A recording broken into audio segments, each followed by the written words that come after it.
The Ganges is the most venerated river on Earth. On its 2,500-kilometer journey from source to sea, it flows through the physical and spiritual heart of India. To bathe in these waters is said to purify the soul. To die on the riverbank is to gain entry to heaven.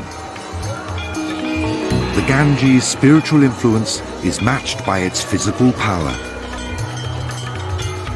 The river and its tributaries support 500 million people.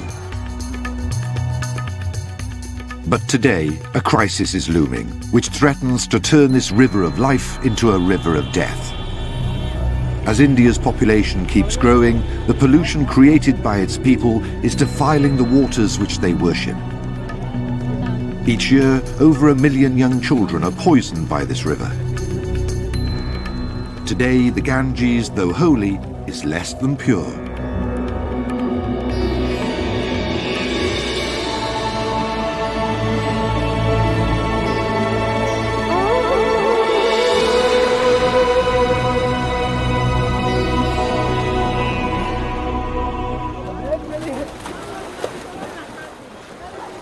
No river on Earth has as much influence over its people as the Ganges.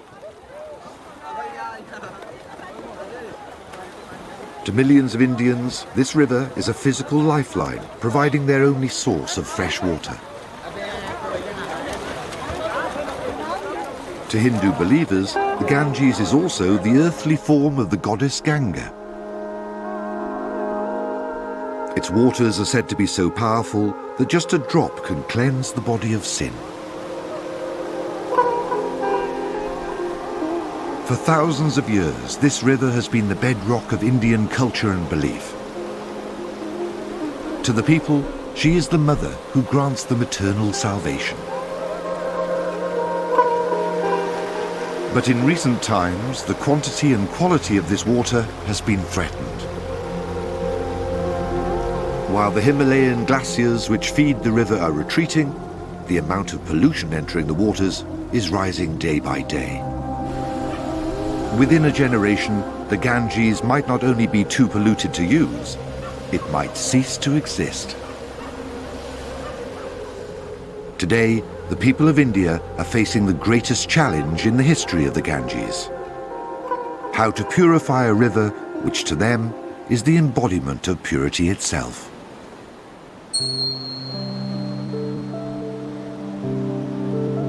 In Hindu culture, ordinary water is believed to have extraordinary powers.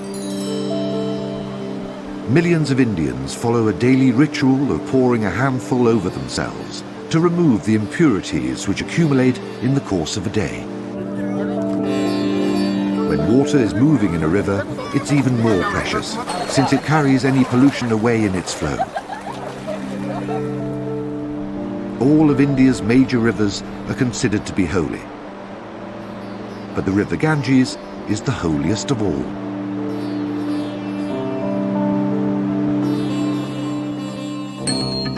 From its source in the Himalayas to its delta in Bengal, the Ganges creates a river basin that supports 1/10 of the world's population. But according to ancient Hindu scriptures, the river Ganges originally flowed in heaven. Long ago, she agreed to fall to earth to help humankind by cleansing and resurrecting the ashes of the dead. To save the world from the impact of the river's descent, the Hindu god Lord Shiva caught the Ganges in his hair. Today, a whole culture of worship has sprung up around the place where this mystical event is said to have happened. Situated at the foot of the Himalayas, Gangotri is the first town through which the Ganges flows on its course from mountain to sea. This also marks the place where the river Ganges is said to have fallen from heaven to earth. In winter, Gangotri is snowbound and desolate, but as soon as the ice melts and the roads open, the place comes alive with thousands of pilgrims.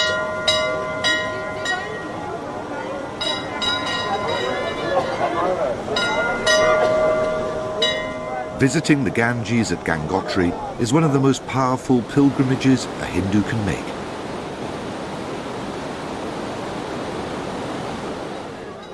At an altitude of over 3,000 meters, reaching Gangotri is no small task.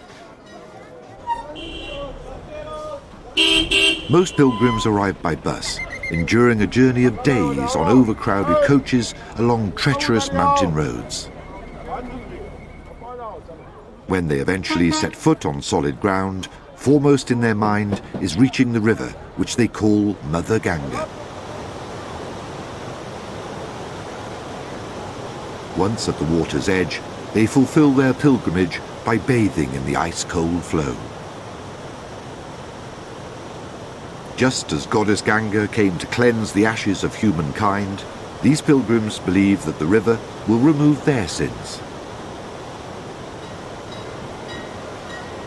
Here, where the river runs fast and pure, its cleansing powers are thought to be particularly strong. To thank the river for purifying them, the pilgrims may offer prayers at the temple, built, so it is said, over the exact rock upon which Lord Shiva sat to receive the Ganges in his hair.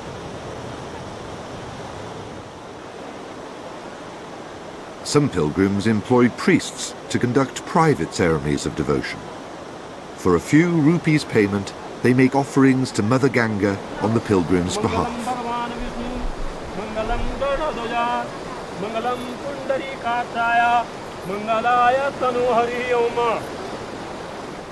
The effort of reaching Gangotri means that only devout pilgrims are prepared to endure the long coach journey to get here. But the most devout of all do not travel by bus. They choose to walk every step of the way. I have come from Benares. It's very far. It's 1,000 kilometers away. I walked all the way. It took me 3 months. I didn't have any money, and by begging for food and drink, I managed to come here. Nonne Nath is a sadhu, literally meaning good man. He is one of some 4 million sadhus in India who turn their back on the real world and dedicate their lives to the contemplation of God. For these men, pilgrimage is a way of life, and enduring the hardship of walking to Gangotri is a sign of their devotion. Living on charity and donations, some sadhus wear orange clothing to symbolize their rejection of material things.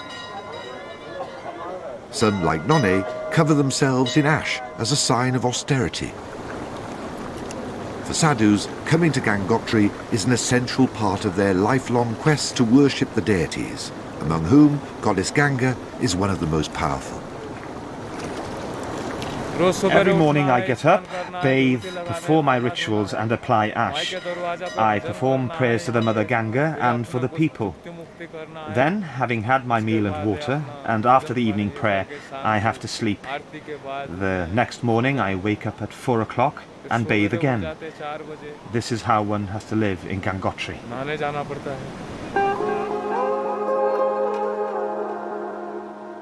But for the most devout pilgrims, Gangotri is not the end of the journey. Many continue walking 17 kilometers beyond the town, across the Gangotri glacier to the ice cave at Gamuk. Literally meaning cow's mouth, this ice cave contains the milky glacial spring which feeds the Ganges. As the spiritual source of the river, Hindus believe that the water's cleansing powers here are sublime. But the exact location of this spring has shifted over the course of time, as the ice fields which feed the river have retreated. One man who's watched this alarming transformation take place is Swami Sundarand. He now lives in Gangotri, but first visited the town as a young pilgrim. In 1948, I first came to Gangotri in 1948. Gangotri is at 10,300 feet. The flowers that were here at that time, the deer, the brown bear, the white bear, they disappeared. At that time there were only 4 houses. Now an entire town has settled here.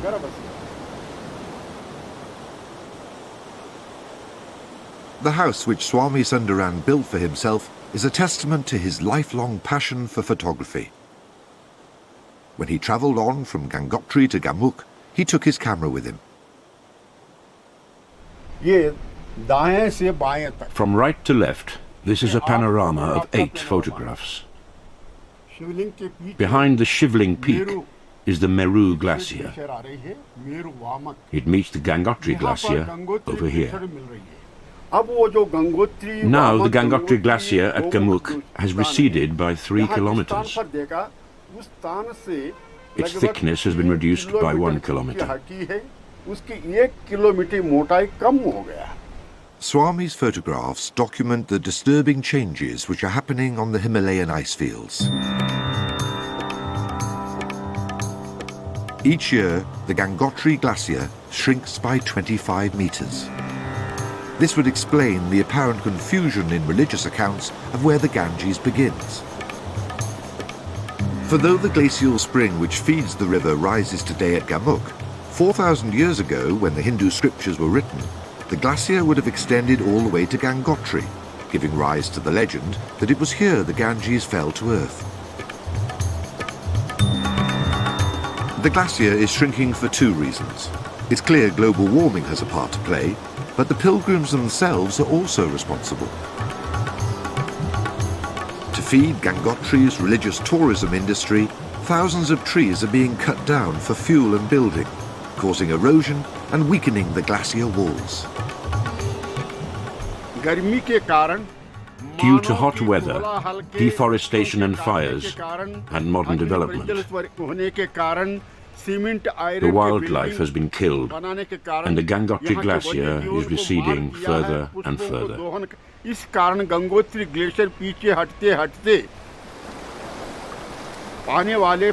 the next 50 years, the eternal glacier will disappear. India and the whole world will pine for just a drop of Ganges water. Experts warn that at this rate, the glacier will disappear by 2035, and the spiritual source of the Ganges will dry up completely. The effects of such an event would be catastrophic for all those who depend on these waters to sustain both their body and their soul.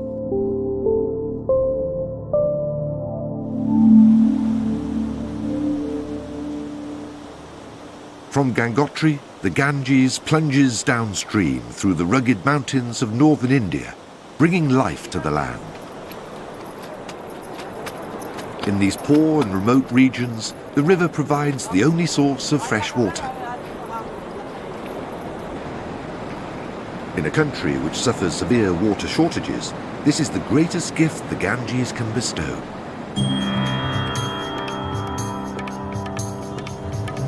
Later, along its course, the river sustains many more people as its waters are diverted and pumped to thirsty cities and towns. Today, the Ganges and its tributaries support half the population of India.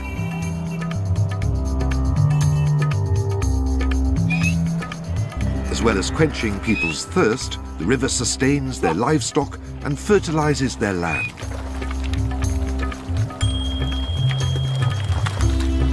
The reason for this is that the Ganges carries more silt than any other river in the world. Mineral-rich sediment eroded from the Himalayan rocks is carried along in the flow and deposited across the river valleys, creating rich agricultural soils. It's no wonder that the gifts which the river brings are seen as blessings from the goddess. Some 225 kilometers downstream of Gangotri is the town of Haridwar. Haridwar is revered as the place where the Ganges leaves the mountains and enters the plains, becoming the force which fertilizes the land. Each year, 18 million people visit the town to celebrate this crucial junction in the river's story.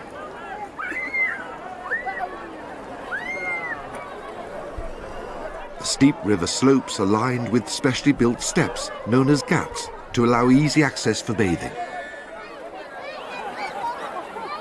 But anyone entering these waters takes a big risk. For here, where the Ganges changes from mountain torrent to mighty waterway, the current is particularly strong. Each year, several people are washed away by the raging waters. Yet it's precisely because of the fast waters that the worshippers flock to bathe here. The rapid current is proof that the river arrives fresh and pure from the mountains.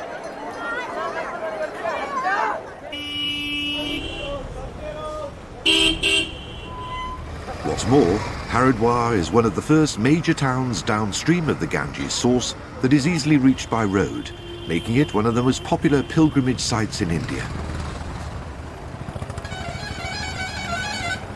Since it's the religious obligation of every Hindu to make at least one visit to the Ganges in their lifetime, coming to Haridwar is a chance for the whole family to fulfill their duty. The town is set up to cater for this mass religious tourism. From the shade of their wooden shelters, Hindu priests offer a variety of services, from arranging accommodation to conducting religious ceremonies.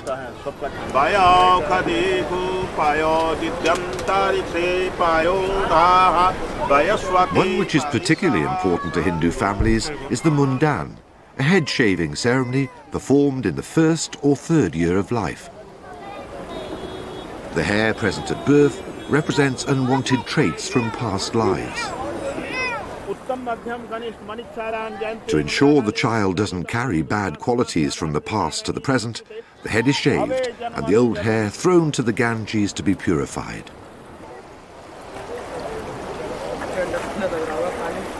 Families go to extraordinary lengths to ensure that their children's mundan ceremony takes place on the Ganges.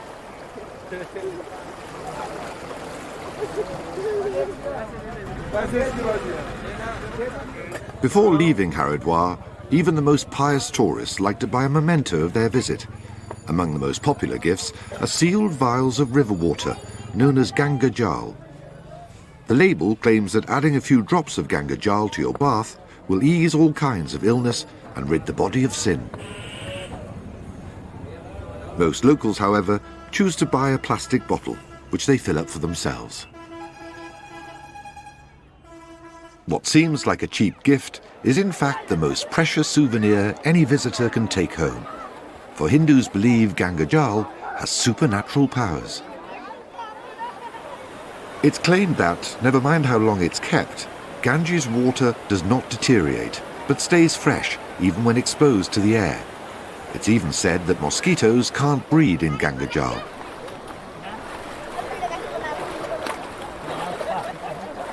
The pilgrims believe the river possesses these powers because it's the earthly form of the goddess Ganga. But some seek a more scientific explanation. Downstream of the main bathing ghats, Dr. Dwar leads a team of scientists from the Malaria Research Centre, taking samples of Ganges water for analysis. Through studying the precise composition of these samples, Dr. Dwar's team have revealed that Ganga Jal does have unique qualities. It's true that Ganga Jal has a higher level of dissolved oxygen compared to water from other areas. This is firstly due to the fast flow of the river, and secondly the turbulence of the water. The water is very turbulent, and we think that is why it has higher levels of dissolved oxygen. The scientists believe that the high levels of oxygen in Ganga Jal make it difficult for bacteria to reproduce. This would explain why the water stays fresh for so long. But today, dam and water diversion projects are altering the flow of the river current and so threatening the water's self-cleansing qualities. We know that when dams are built, the water flow decreases, and so mosquito breeding potential increases. Wherever the water becomes stagnant, mosquito breeding will automatically increase. Because of this, we are undertaking studies in the Haridwar region. We immerse mosquito larvae in the water to see whether mosquitoes breed in it or not. We check this in our laboratories. We now believe that mosquito breeding does happen in Ganga Jal. Dr. Dwar's research not only explodes the myth that mosquitoes can't breed in Gangajal, it's also the first clue to a terrible crisis which threatens the river today. As it continues its course through the land, there's a growing contradiction between the religious view of the river's purity and the actual physical state of its waters.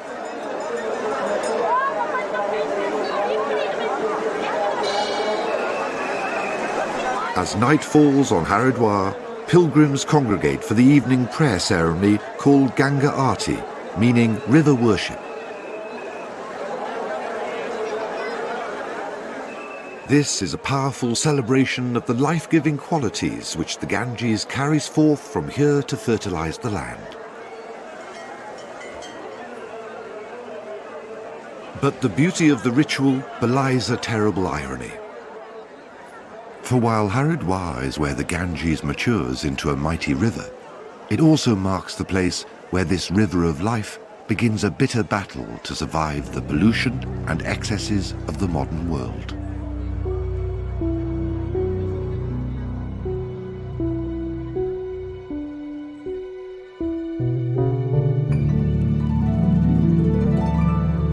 Leaving the Himalayas and Haridwar behind, the Ganges enters a very different landscape. These low-lying regions, known as the Gangetic Plains, are some of the most productive and densely populated in Asia. The land owes its fertility to the Ganges, as the silt carried in the river's flow creates a rich soil in which crops flourish. Producing nearly half of all the country's wheat and rice, these floodplains are the breadbasket of India.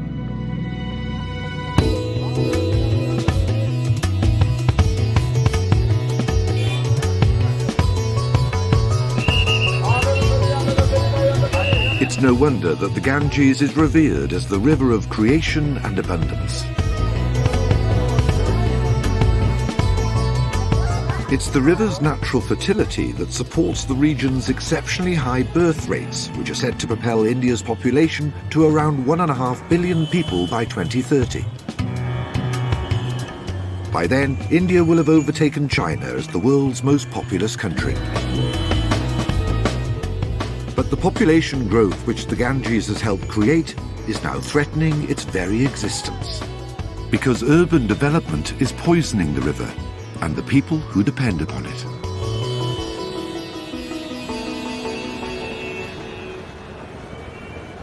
Located in the middle of the Gangetic Plains, Kanpur is the first megacity on the Ganges.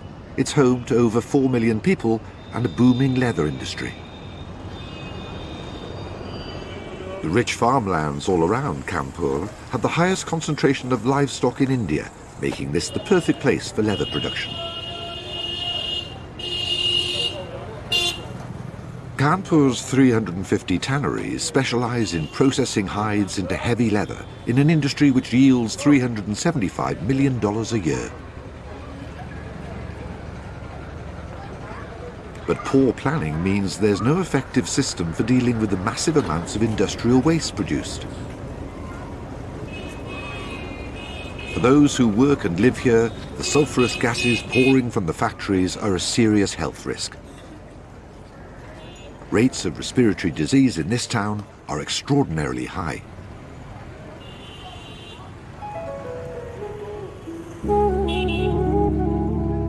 For the river, the effects are just as deadly.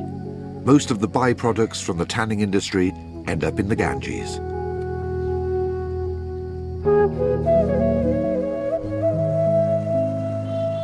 Though it is mandatory that tanneries have their own effluent treatment plants, at least half do not. All manner of waste from animal carcasses to toxic effluents laden with carcinogenic chemicals pour through 4 major drains, directly into the river.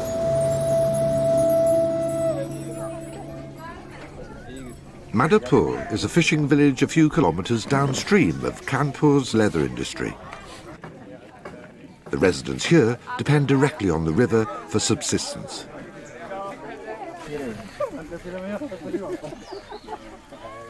Fishing used to provide this community with a good living, as Kishampal Kashyap recalls.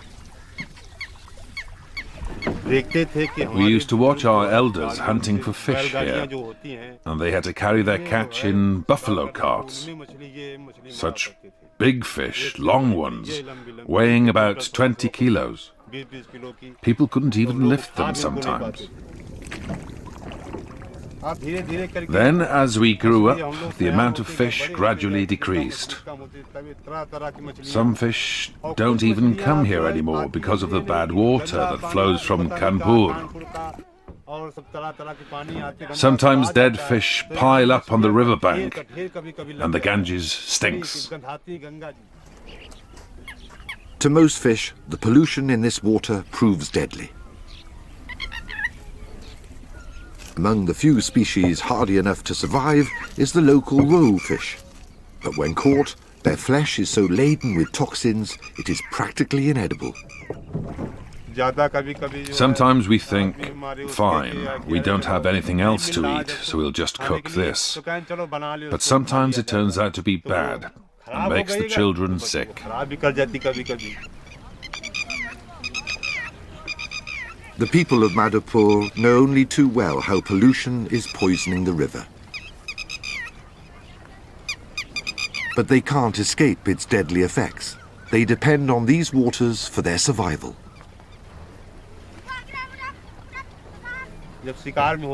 When we're out fishing, we only have this water to drink.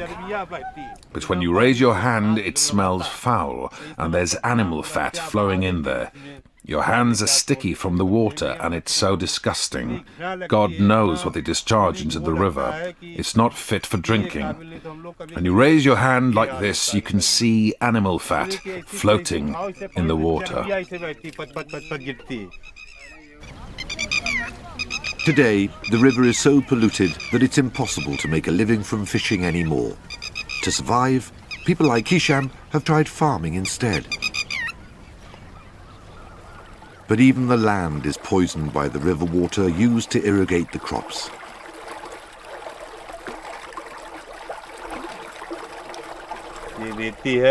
We want to use the sand to grow cucumbers, melons, and vegetables.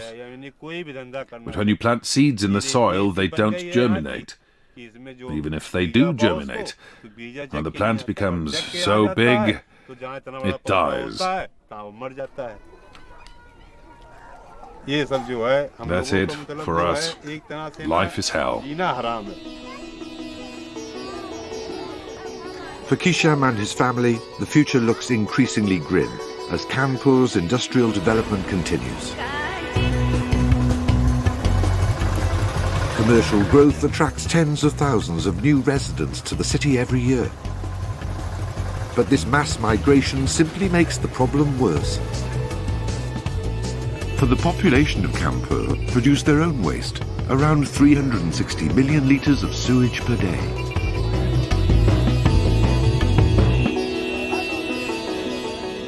Poor planning means the city's treatment plants struggle to cope and vast amounts of raw sewage are deliberately discharged into the Ganges. The river has become a deadly threat to the people who depend on it.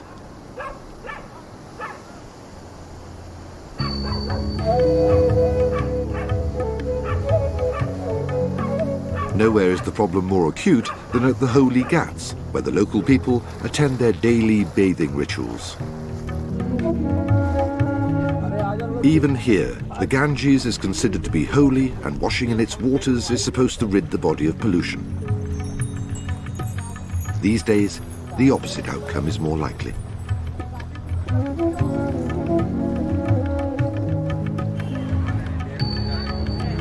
At the city's hospital, the true extent of Kanpur's pollution problem is made shockingly clear.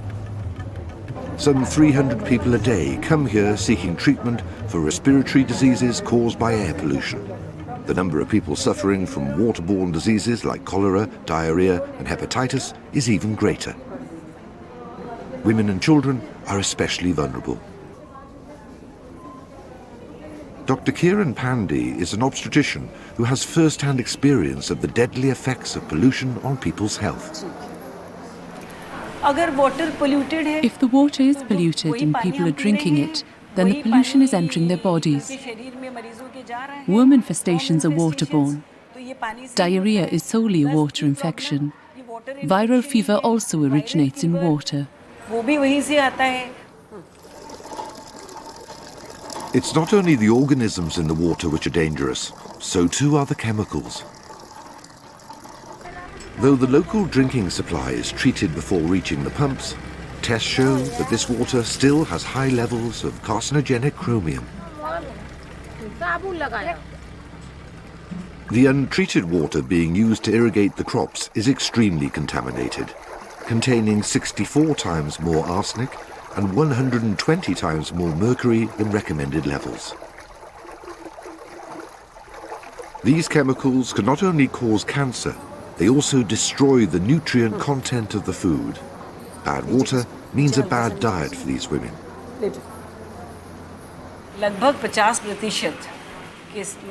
Almost half of all the patients we see have anemia. For example, a normal hemoglobin level would be between 11 and 13. Now in India and in this area, we have problems of malnutrition.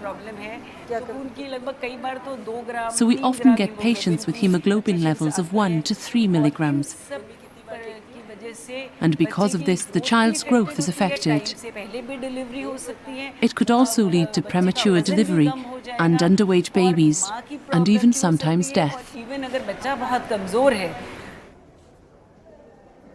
There's no doubt that the polluted river is to blame for much of the death and disease suffered by the people of Kanpur.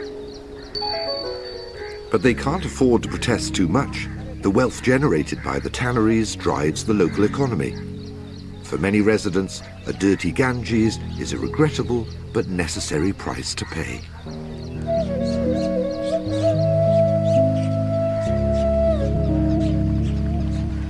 Downstream, however, there are cities for whom pilgrimage is crucial to the local economy. Here, a poisoned Ganges presents a massive problem.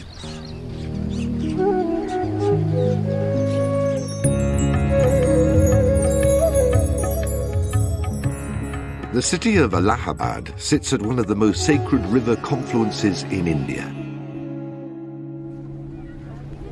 This is where the holy Ganges meets the earthly Yamuna and the mythical Saraswati River. Hindu mythology says that gods and demons fought a war here over the nectar of immortality, spilling some at the river's confluence. During the Kumbh Mela festival, pilgrims gather to venerate the place where the nectar fell, in one of the most important events in the religious calendar.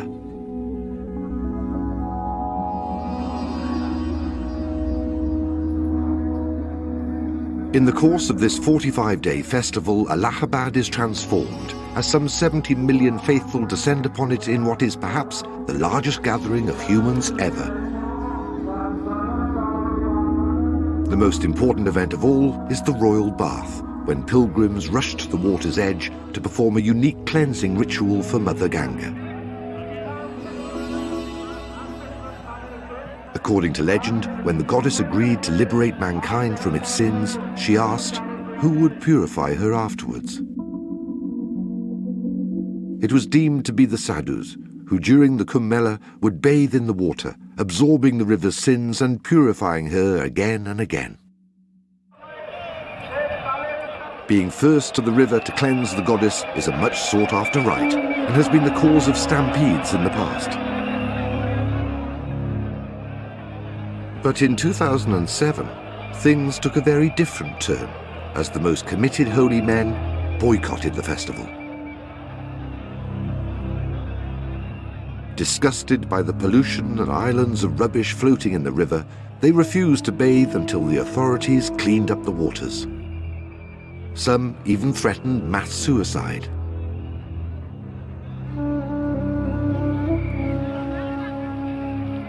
These protests marked a critical junction in the river's story.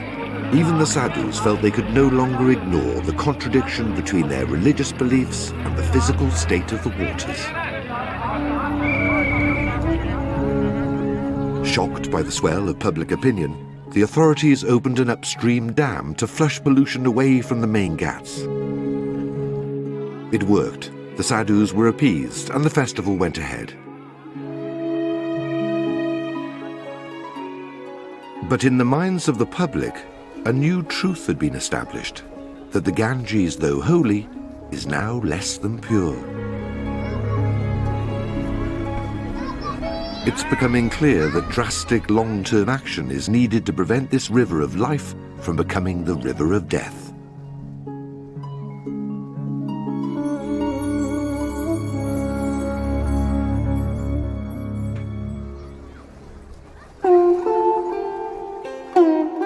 A 125 kilometers downstream from Allahabad, the Ganges reaches the city of Varanasi. At this holiest of sites, the river is facing its most dire crisis.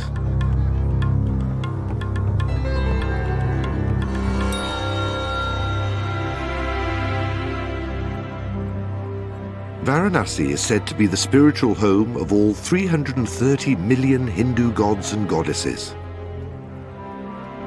It's also the only place on its entire course where the river runs northward in the direction of its source. Legend has it that the Ganges fell so in love with Varanasi, she nearly gave up on her seaward journey to stay in the city. This is the most important pilgrimage site in India.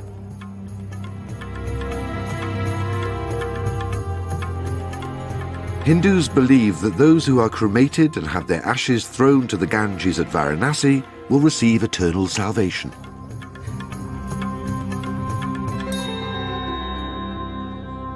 For this reason, Sikh people make a desperate pilgrimage from all around the country to spend their last days in this city.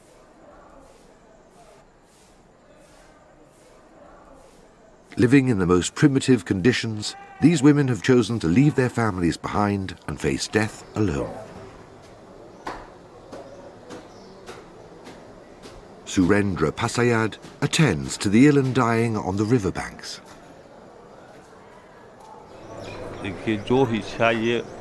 The old people who come to Varanasi think, if I detach myself from my family, I will find God. When you sacrifice one thing, you receive another. So people come here to find God. In return for a small payment, Surendra makes sure that these women receive food and medicines for their pains. But to him, it's about more than money.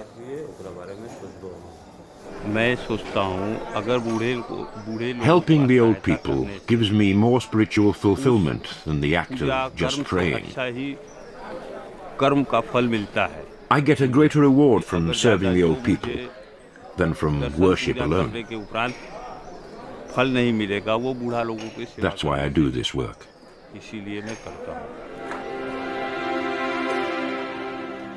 Not only does Surendra care for the sick, he looks after the dead too. When these women die, Surendra will fulfill their final wish by making sure that their bodies are ritually burned on the riverbank.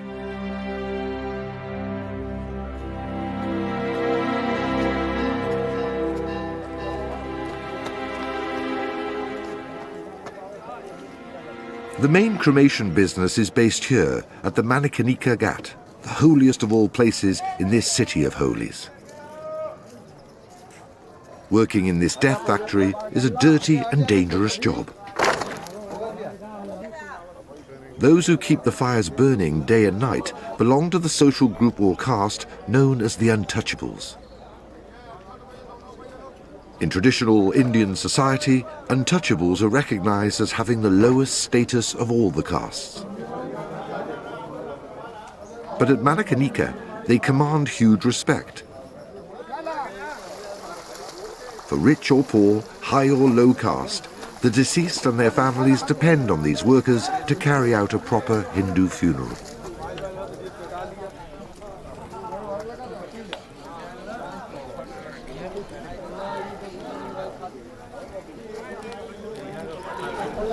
Package deals are available, even for the dead. All the wood, incense and manpower needed for a full cremation can be bought for some 950 rupees, That's about $20.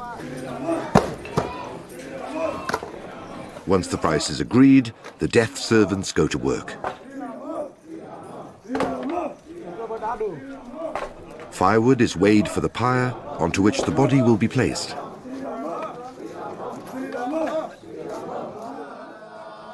The corpse is lit from an eternal flame which is supposed to have been burning since the dawn of time. Meanwhile, the chief mourner, usually the eldest son, has his head shaved as a symbol of his grief.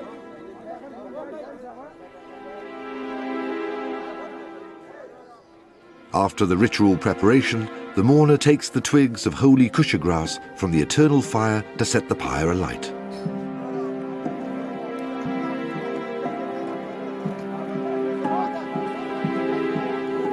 The corpse burns and the fire conveys the deceased to heaven.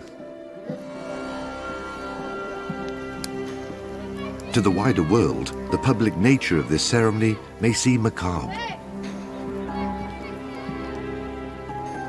But for Hindus, it is only right that this celebratory ritual should happen in the open. Few tears are shed as the mourners watch the souls of their dead ascending to the afterlife. Varanasi is not a sad place. You can attain all forms of happiness here. There's no greater pleasure than salvation, so Varanasi isn't a sad place.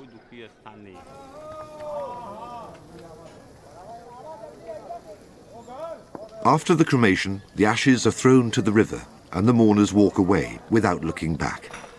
The funeral workers in the meantime rifle through the charcoal in search of gold teeth and other precious remnants.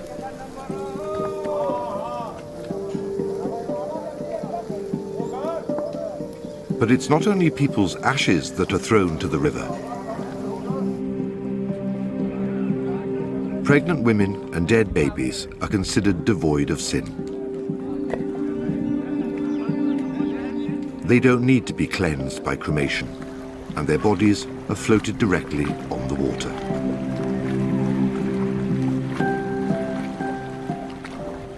At Varanasi, corpses wrapped in ornate shrouds are often seen floating along.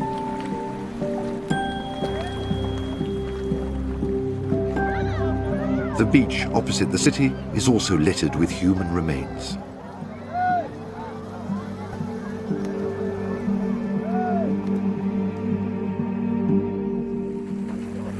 Yet still, every morning, Hindus gather to bathe, driven by an unshakable belief in the river's purity.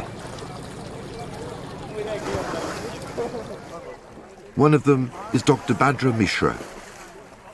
Dr. Mishra was only 14 when he became the 7th priest in his family, a position passed down from father to son. He's also a professor of hydraulic engineering and is fully aware of the pollution which plagues the river. Yet for him, bathing in these waters is not a matter of choice, but a matter of faith. The religious texts say that visiting the goddess, touching, washing, drinking her, cleanses our sins.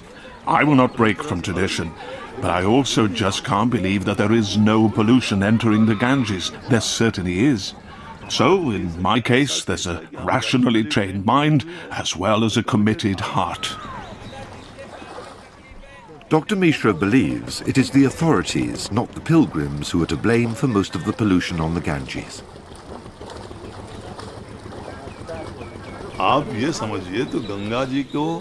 Saying that it's only the pilgrims that are making the river impure and dirty, this belief should come to an end.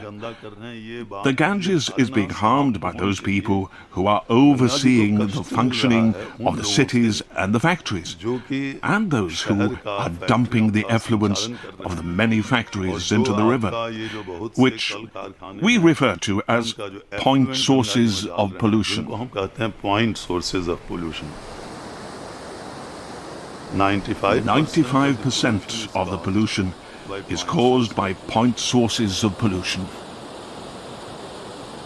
Frustrated by the authorities' indifference, Dr. Mishra began his own Ganges cleanup campaign and established a research laboratory to monitor pollution levels. Today, Krupam Dubé works at the lab testing samples of river water for a bacterium called fecal coliform, which is present in human sewage. If it's ingested, this organism can cause deadly illnesses such as typhoid and hepatitis. The amount of fecal coliform present in the water is a prime indicator of the health hazard which it poses. The test results at Varanasi are shocking.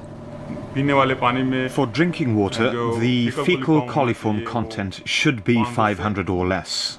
That's the permissible limit.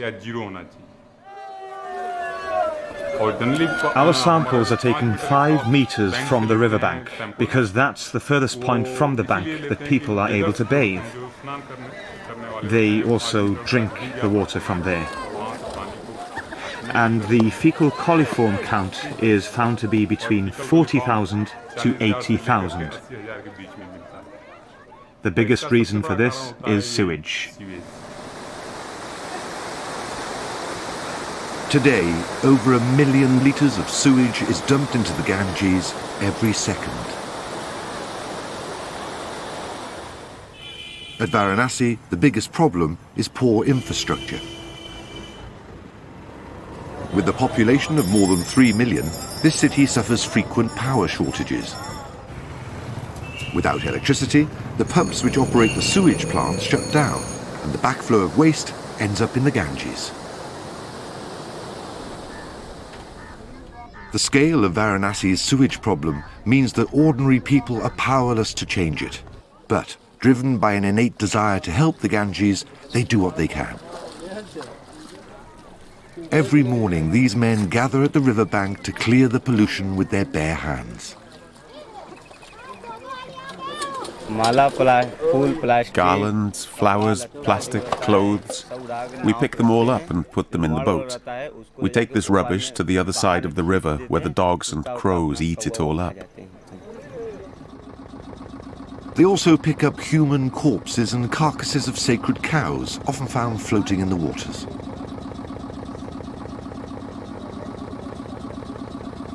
But their efforts are just a drop in the ocean.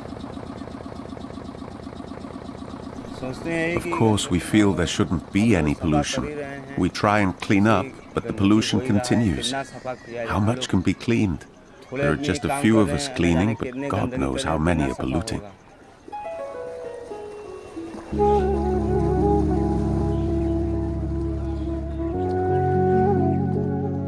Varanasi marks a crucial point in the Ganges story.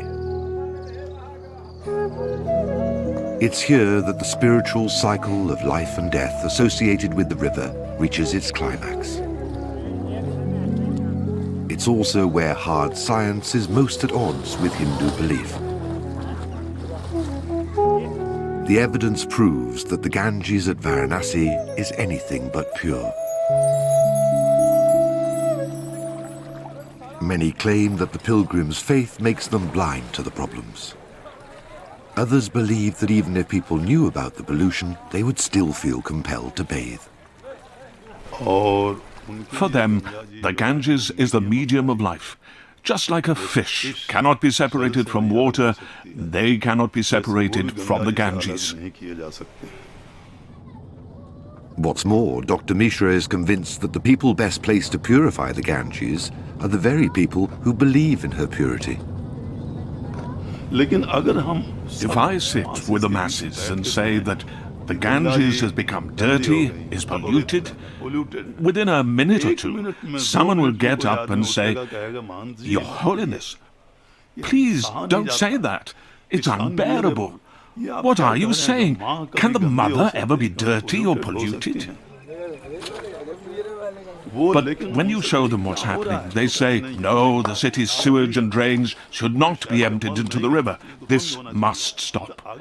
If this love and respect for the river can be harnessed, it can become a great power which can help us in so many ways. If the power of love can truly save this river, then there is hope yet. For no river on earth is as loved by its people as the Ganges. Perhaps 4,000 years of faith in the purity of these waters will undo the last 50 years of neglect. But pollution is just one of the problems to be faced. As the glacier which feeds the river continues to recede, there is a real danger that the source of the Ganges will disappear. Yet India needs the river today more than ever. As the population boom continues, the amount of water available to each person is rapidly decreasing. It's estimated